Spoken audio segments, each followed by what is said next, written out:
What's up, group?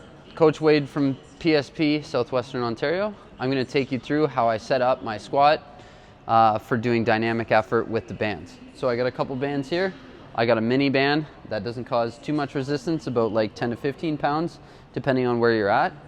And then medium bands, maybe like 20 to 30. And then we got our heavy duty yellow bands here. So these are going to be the ones that cause the most resistance at the top. So what I'm going to start off with is that you want to make sure that you calibrate what band tension you have at the top. You can use one of our hay scales that are in the force testing locker and stuff like that to have an actual amount of what is going to be resisted at the top.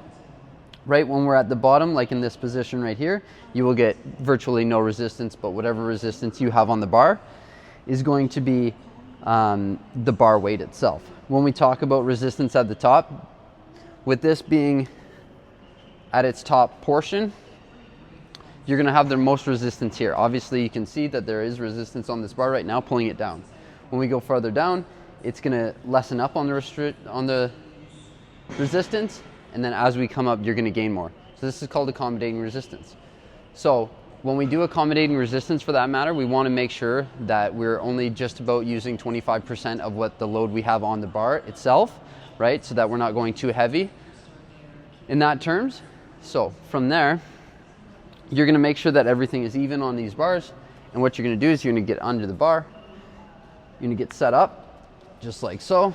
You're going to unrack, making sure that you're not wobbling side to side. You're going to take your step back, making sure that the bars are vertical and parallel.